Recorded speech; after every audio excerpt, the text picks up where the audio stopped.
The heavy water reactor will use about 0.7% of the uranium's energy value, and the light water reactor will use about half of 1%. They both do terrible. At normal pressures, water will boil at 100 degrees Celsius. This isn't nearly hot enough to generate electricity effectively. So water-cooled reactors have to run at over 70 atmospheres of pressure. You have to build a water-cooled reactor as a pressure vessel. The number one accident people worry about, pressure is lost. Water that's being held 300 Celsius flashes to steam. Its volume increases roughly by a factor of 1,000. If you don't get emergency coolant to the fuel in the reactor, it can overheat and melt. This is what drives the design of this building. So if this happens, all the steam is captured in this building. Now, the reactors we have today use uranium oxide as a fuel. It's a ceramic material, chemically stable, but not very good at transferring heat. If you lose pressure, you lose your water, and soon your fuel will melt down and release the radioactive fission products within it. So they have a series of emergency systems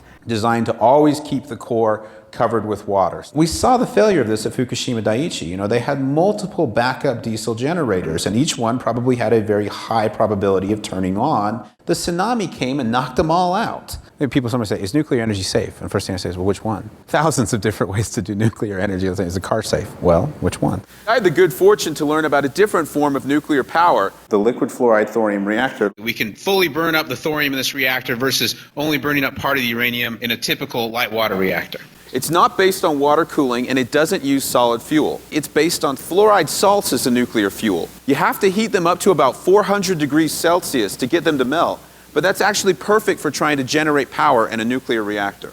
Here's the real magic. They don't have to operate at high pressure. They don't have to use water for coolant, and there's nothing in the reactor that's going to make a big change in density. Unlike the solid fuels that can melt down if you stop cooling them, these liquid fluoride fuels are already melted. In normal operation, you have a little piece of frozen salt that you've kept frozen by blowing cool gas over the outside of the pipe. If there's an emergency and you lose all the power to your nuclear power plant, the little blower stops blowing, the frozen plug of salt melts, and the liquid fluoride fuel inside the reactor drains out of the vessel, through the line, and into another tank called a drain tank. In water-cooled reactors, you generally have to provide power to the plant to keep the water circulating and to prevent a meltdown. But if you lose power to the lifter, it shuts itself down all by itself without human intervention. A staggeringly impressive level of safety, even if there's physical damage to the reactor. Thorium is a naturally occurring nuclear fuel that is 4 times more common in the Earth's crust than uranium. It's so energy dense that you can hold a lifetime supply of thorium energy in the palm of your hand. We could use thorium about 200 times more efficiently than we're using uranium now. Because the lifter is capable of almost completely releasing the energy in thorium, this reduces the waste generated over uranium by factors of hundreds and by factors of millions over fossil fuels.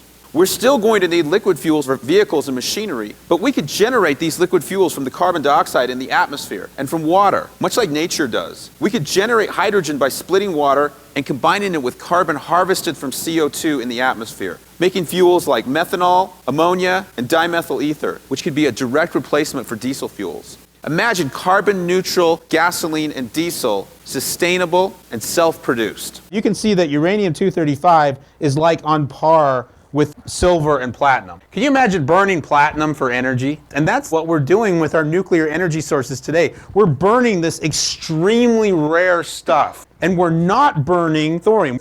Some people who are kind of environmentalists, and they say, listen, nuclear power is not sustainable. We're going to run out of uranium. Okay, I will yield that point to you if we're talking about today's nuclear technology. In 2007, we used 5 billion tons of coal, 31 billion barrels of oil, and 5 trillion cubic meters of natural gas, along with 65,000 tons of uranium to produce the world's energy. So I have a friend who's trying to start a rare earth mine in Missouri. Jim, how much thorium do you think you'll be pulling up a year? He goes, I think about 5,000 tons. 5,000 tons of thorium would supply the planet with all of its energy for a year. And he goes, and there's like a zillion other places on Earth that are just like my mine. It's a nice mine, but it's not unique. It's not like this is the one place on Earth where this is found. Every time mankind has been able to access a new source of energy, it has led to profound societal implications. Human beings have had slaves for thousands and thousands of years. And when we learned how to make carbon our slave instead of other human beings, we started to learn how to be able to be civilized people. Thorium has 1,000,000 times the energy density of a carbon-hydrogen bond. What could that mean for human civilization? Because we're not going to run out of this stuff. We will never run out. It is simply too common.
On our Facebook page, the gender demographic is about 87% male, 13% female. I have never been a proponent for nuclear energy.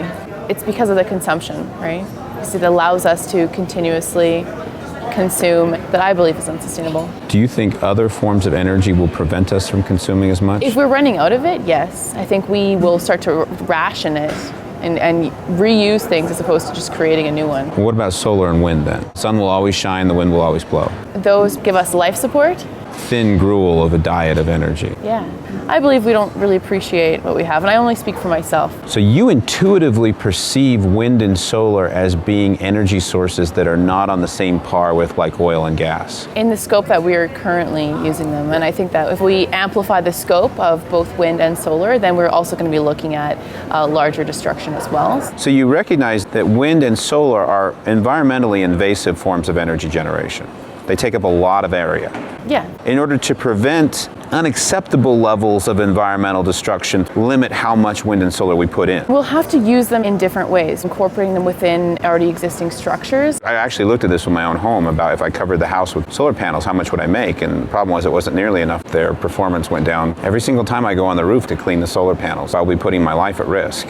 We have roofers, we have people that do that professionally. My brother's a roofer. It's a rough job. That's why a 21-year-old like him was out roofing roofs and making big money because he was putting his life at risk, just like the coal miners. You perceive it as a good thing to constrain energy supply, right? Yeah, I do. Going to a low energy lifestyle will almost certainly correlate to going to a lower quality of life lifestyle. While efficiency is worthy of being pursued and we could probably all knock 25% of our energy consumption out, that's not nearly enough to eliminate the need for fossil fuels. Elizabeth May, she may be saying, and I would probably agree with her, we should pursue more energy efficient lifestyles, absolutely. When you came to debate oil sands, tar sands development in Calgary, you set up sort of an expectation on what would be acceptable. You said certain return on energy efficiency. Some nuclear technologies that I think are quite promising, liquid fluoride thorium reactor. Our policy is very simple to understand, no nuclear. Is there more nuance demanded there? Concerns about nuclear energy can be addressed with future technologies. Since the Greens have a policy against nuclear energy, would we ever reconsider with some of the new technologies which are being discussed but don't yet exist? I guess the answer is of course. If Greens globally found some reason to reassess nuclear, but you only have a limited amount of money, you want to reduce greenhouse gases, so you want to apply the dollars in ways that reduce greenhouse gases the most while creating the most employment possible for that investment. We waste 60% of all the energy that's used in Canada, and that's because of inefficient building and transportation design. Our infrastructure is designed for cheap and abundant energy, so no surprise, there's lots and lots of waste. What you want to do is improve productivity with which we use energy. When you look through the whole hierarchy of choices and options that we have, and we have a long list of options that work quite well, nuclear energy is down the list because it's not terribly reliable. It's hugely expensive capital cost, very few jobs created, and it only produces electricity. And it's about 14 years from when you put the project forward to when it's built, and it's famous for cost overruns. The risk of accidents, long-lived nuclear waste that have to be kept out of the biosphere for over 250,000 years, the risk of nuclear proliferation for use in military terms. You don't even have to look at those issues for nuclear to fail. We should pursue more energy efficient lifestyles, absolutely. How far can we go though? Will it be enough to make it so that we don't need to have better and newer forms of energy generation? I don't think so. I don't think even close. And you don't see wind and solar as... We have been trying to put solar and wind online for decades. It is still on the order